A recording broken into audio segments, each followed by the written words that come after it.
Hello friend, what's going on? Welcome back to Football Therapy with me, your host Jan, and I really do hope you're doing well, friend. Welcome back to Chelsea News, the daily series here on Football Therapy where I reflect on what's being said about Chelsea Football Club, giving you my opinion on it, but of course, more importantly, asking for yours, mate. You watching/listening to this video right now. I want to talk about Roman Abramovich's incredible investment into Chelsea Football Club, a further 20 million just recently. Man is pouring in his own personal wealth and clearly is still so dedicated and devoted to Chelsea Football Club and Stamford Bridge.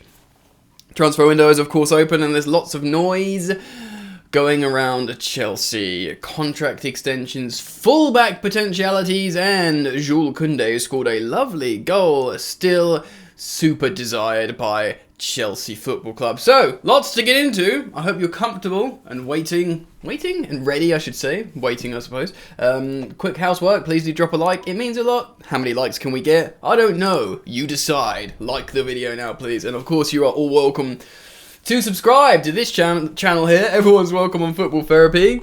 So do subscribe and hit the bell notifications icon. Alright then, let's start off with this. There's lots of stuff I want to talk about. Sergino Dest, price tag on him.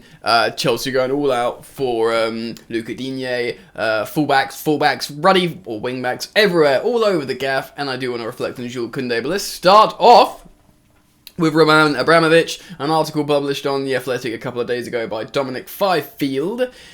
He spoke about how Roman Abramovich's, or Chelsea's, debt to the Chelsea owner, Roman Abramovich, has now reached a whopping £1.5 billion. Sterling. That's a lot of money. 1.5 billion British pounds since his 18-year ownership of Premier League Football Club. I'm reading here on Fifield's piece. Annual accounts for the Ford Stam Limited for the financial year ending in June 30th, 2021, confirm that the oligarch poured a further 19.9, let's call that 20, mate, 20 million of interest-free loans into Chelsea F.C. PLC's parent company last season, underlining the club's continued reliance upon the Russians' backing. Of course, there was recent accounts presented that Chelsea made a financial loss in recent apocalyptic times when people like me were reflecting on what seemingly was good financial stuff at Chelsea, you know, making decent amounts of money in player sales, continuing to qualify for the Champions League, winning the ruddy Champions League, you know, FA Cup final for whatever, you know, money that brings you. I thought it was all good. Apparently not. Roman Abramovich, £1.5 billion into Chelsea and a further 20 million. This is important, friends, because it just highlights how Chelsea really need to be thankful for this man. You see, like, people like Thiago Silva, who just re-signed, a contract extension. He thanked people, but he's really mindful to thank Roman Abramovich. Remember when Chelsea last won the league and John Terry did that speech at Stamford Bridge? Really mindful to thank Roman Abramovich and spend some time to talk about him. It's not just like our wonderful owner. It's no, this guy is very important to us remaining competitive and challenging at the highest level. He is not making money out of Chelsea. Ultimately, when he sells Chelsea, he'll make money. You'd imagine he'll be in a profit. But right now, he's 1.5... Well, maybe not actually. I don't think he's going to sell... Well, I don't know. Point being, he's put so much money into Chelsea. Like, so much money. 1.5 billion and a further 20 million. I mean, he can afford it and he wants Chelsea to win. I just wanted to reflect on this sobering truth of the state of affairs at Chelsea Football Club. There's a reason why people around Chelsea go, make sure you thank the owner, mate, because this guy is it's super important to words in terms of how and why Chelsea are successful at the moment. And they will continue to do so provided Roman Abramovich is still there doing his thing. So tip my cap to the Russian billionaire who's made my club competitive. And let's talk about some transfers. Of course, wingback is the biggest situation. We are, of course, talking about midfielders. Chelsea fans long for Aurélien Tchouameni of Monaco, or Declan Rice of, of course, West Ham, playing incredible this season in the Premier League. People, and then, of course, Gallagher and Gilmour to be seriously analysed in the summer after their completed loan spells. Gallagher, after what you would imagine would be a long and successful and impressive loan spell at Crystal Palace, and Billy Gilmour, probably not so much at Norwich, but reflecting on, well, we know exactly what this kid can do in terms of playing at the highest level. So midfielders, we're going to have to put a pin in, and I think we'll probably put a pin in until the summer. But when it comes to other signings, definitely wing-back. Of course, there's people wondering about exits. You think of maybe Ross Barkley. Might try and get him out the door. While he's still got a bit of monetary value, get a few million quid for him. Ross Barkley would probably be quite a good purchase for a Premier League team, possibly. Do you know what I mean? Like, there's a chance. And other than that, there are stories circulating. I don't want to give much credence to them because I don't know where they've come from, and often they're like sort of tabloidy in Spain, that Andreas Christensen, of course, being targeted by Barcelona, that a deal is moving closer. I wouldn't say in January. I think Chelsea would probably just lose him on a free rather than risking losing yet another player this season. Don't get overexcited by that report. I'm not going to even quote it. There is just reports out there talking about Christensen going to Barca. We'll see what happens, of course, on the centre-backs before we move on and talk about Dest and Digne. I did want to reference what Cesar Azpilicueta said to the Fifth Stand app in an interview talking about his future. It was interesting. He didn't say, of course, I love this club. We'll see if we can make it work and I can stay. What he said was something, I'm paraphrasing here, but was something closer to, I'm just, dedicated to the end of the season. I'm just focusing on all the games. We've got a busy season. We need to get through the season. And then he started talking about stuff like, I've had a lot of managers at Chelsea over the years, and we've been through a lot together. It's almost like he was saying, like, wow, what a ride, Chelsea. It's been a ride, guys. But let's get the end of the season.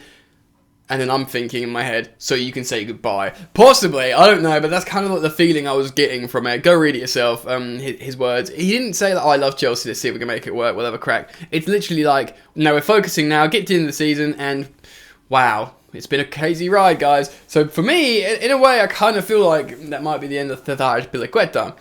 Right, so what should we talk about first? Sergino Dest, Luca Digne. Let's see let's read out a quote from Fabrizio Romano talking about Jules Kounde, who of course scored that lovely goal with his Kounde celebration, like the Cobra, I think it is, or snake or whatever, I don't know what it is. So he talks about Jules Kounde. I don't know where he's being interviewed here. I'm reading this off the Chelsea Chronicle. Quote, "From what I'm told, Chelsea is still working for Jules Kounde. They have the name of Jules Kounde's on the list. The list. I would like to see said list, personally. He is still considered to be one of the biggest options for Chelsea. They are still thinking of Jules Kounde as a player with the perfect skills to join Chelsea. The perfect skills to join this Chelsea." So I wonder, I speculate that maybe, long-term right centre-back as that sort of hybrid right-back, right centre-back player, which would obviously demonstrate further evidence that Chelsea are going to build in this shape long term with Thomas Tuchel, I think, probably. I'll keep reading the quote. "I will keep an eye on the situation with Kounde. The contracts are still on with people close to the player. Chelsea really love this player. In the last 2 years, Chelsea have sent their scouts many times to watch Jules Kounde." Of course, we know the situation, you and I, friend. Jules Kounde had agreed terms with Chelsea. They thought the deal was on. It was down to Sevilla while the deal broke down. Chelsea were upset with Sevilla. Jules Kounde was clearly upset with Sevilla and even commented on it. And I maintain my stance of I think this deal will happen, which is something I've been saying for a while now. I think it will just happen eventually. So let's reflect on the problem position. Wing-back, of course, Ben Chilwell out for the season. Reece James out for the majority of the second half of the season, possibly. It's a potentiality. So we've heard loads of things. Okay, so when it comes to Luca Digne, there's conflicting reports that Chelsea are going all out for Luca Digne and Chelsea are going all out for Sergino Dest. I don't think they're going all out on both. I think probably they're looking at both. Newcastle really wanted to sign Luca Digne. Of course, Fabrizio Romano poured cold water on that, saying that he just won't go there. Newcastle, by the way, have just signed Kieran Trippier. Imagine if they got Trippier and Luca Digne as first choice fullbacks for a January transfer window from like 20th place or whatever they are in the Premier League. That would have been incredible, wasn't it?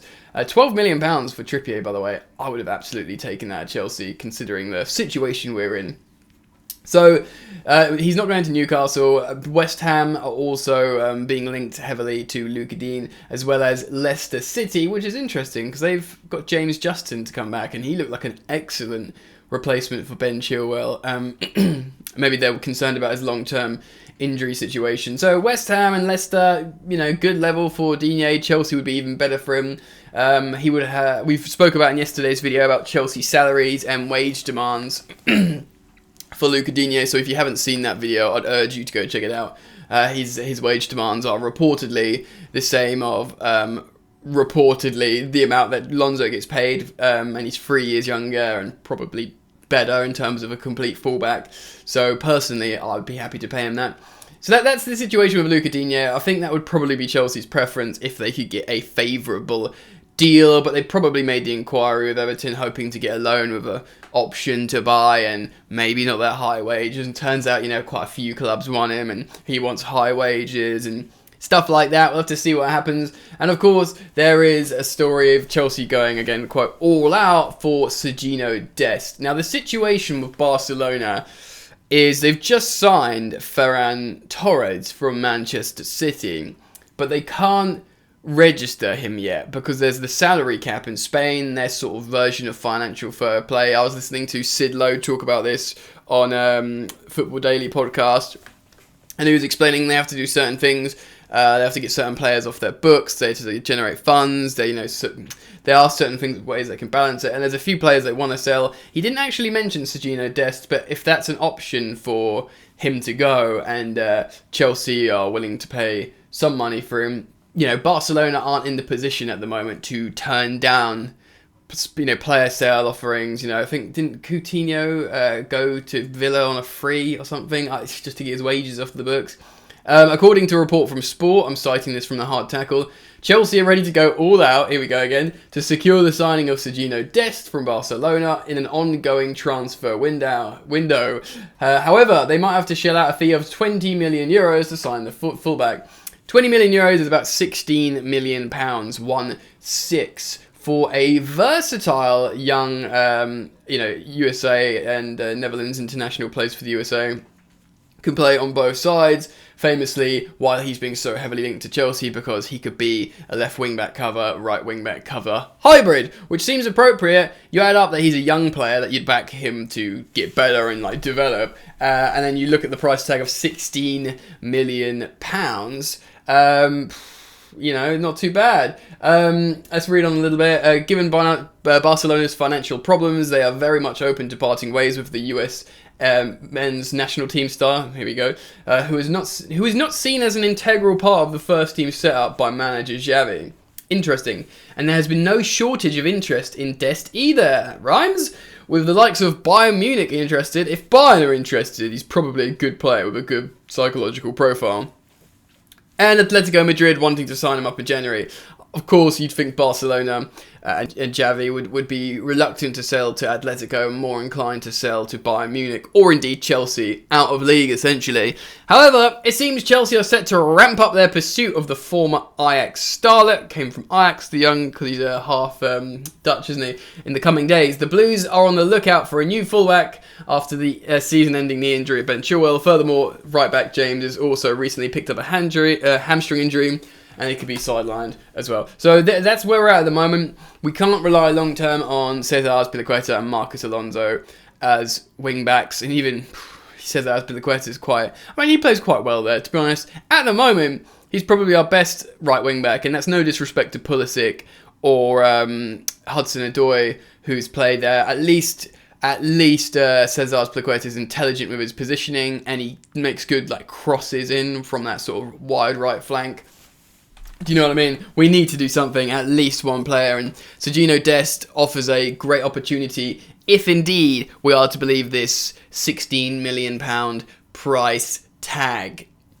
seems all right to me. What does it, how does that seem to you, viewer, listener? Let me know. Make sure you drop a comment down on this video and express your thoughts on that. I imagine a lot of people would prefer Luca Digne in an ideal world, but if you think about what is, doable essentially financially, would you be happy with Sergino Dest? Comment down below. Also give your thoughts on Roman Abramovich, Jules Kounde, midfielders. Why not? I want to hear it all, friends, and let's see if we can get a bunch of likes. If you're yet to drop a like, please do hit that button on the way out. That's very kind of you, friend. Have a lovely day. Take a walk outside, breathe the fresh air, look after each other, enjoy the football, and I'll see you later.